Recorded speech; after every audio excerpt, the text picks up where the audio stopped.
കഴിഞ്ഞ വീഡിയോയിൽ നമ്മൾ പറഞ്ഞു നിർത്തിയത് അലൈനിലെ ജബൽ ഹഫീത്ത് എന്ന് പറയുന്ന മൗണ്ടനിലേക്ക് നമ്മൾ പൊയ്ക്കൊണ്ടിരിക്കുകയാണെന്നല്ലേ. അങ്ങനെ അവിടെ മേളിൽ എത്തിയതിന് ശേഷമുള്ള വ്യൂ ആണ് കേട്ടോ ഇത്. ഇവിടെ നമ്മൾ നേരത്തെ വന്നിട്ടുള്ളത് ഒരു നൈറ്റ് സമയത്തായിരുന്നു. അപ്പം നല്ല രസമായിരുന്നു നൈറ്റ്. താഴെയുള്ള എല്ലാ ആ ഒരു സിറ്റിയിലെ ലൈറ്റ്സും കാര്യങ്ങളും എല്ലാം കൂടെ വരുമ്പോഴത്തേക്ക് ഭയങ്കര സൂപ്പറായിരുന്നു.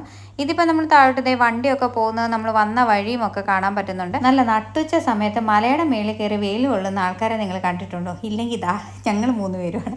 പിന്നെ വേറെ ഒരു ഫാമിലിയും കൂടി ഉണ്ടായിരുന്നു കേട്ടോ. അങ്ങനെ അവിടുന്ന് നമ്മൾ ആ സത്യം മനസ്സിലാക്കി ഇവിടെ പ്രത്യേകിച്ച് നട്ടുച്ചയ്ക്കൊന്നും നടക്കത്തില്ല എന്നുള്ള കാര്യം മനസ്സിലാക്കി നമ്മൾ താഴെ ഒരു സ്ഥലമുണ്ട് കയാക്കിംഗ് ഉള്ളതെന്ന് പറഞ്ഞിട്ട് നമ്മൾ അവിടേക്ക് എത്തിയാണ്. അവിടെ ചെന്നപ്പോഴും നമ്മൾ മനസ്സിലാക്കി അവിടെയും ഉച്ചക്കത്തെ ബ്രേക്കാണ്, ഇനി വൈകിട്ടേ ഓപ്പൺ ആവത്തുള്ളൂ. അപ്പോൾ അവിടെ വെച്ച് നമ്മളൊരു തീരുമാനം എടുത്തു, ഓക്കെ എന്നാൽ പിന്നെ നേരെ അബുദാബിക്ക് പോയാലോ. അങ്ങനെ ഞങ്ങൾ അബുദാബിക്ക് യാത്ര തിരിച്ചു. അങ്ങനെ ഫൈനലി നമ്മൾ എവിടെ എത്തി? അബുദാബിയിലുള്ള ഒരു ബീച്ച് റിസോർട്ട്, അൽ റഹ ബീച്ച് റിസോർട്ടിലാണ് എത്തിയത്. അത് ഓൺ ദ വേ നമ്മൾ ബുക്ക് ചെയ്തിട്ടായിരുന്നു വന്നിരുന്നത്. എന്നാലും അവിടുത്തെ ആ ഒരു ചെക്ക് ഇൻ പ്രൊസീജിയറൊക്കെ നടന്നുകൊണ്ടിരിക്കുകയാണ്. ആ സമയത്ത് ഇവിടെ ഒരു മ്യൂസിക്കിൻ്റെ പരിപാടി നടക്കുന്നുണ്ടായിരുന്നു. അപ്പോൾ അതൊക്കെ കേട്ട് ഇങ്ങനെ അവിടെ ഇരിക്കുകയാണ് ഞങ്ങൾ. ഇനി ബാക്കിയുള്ളത് നമുക്ക് അടുത്ത വീഡിയോയിൽ കാണാം.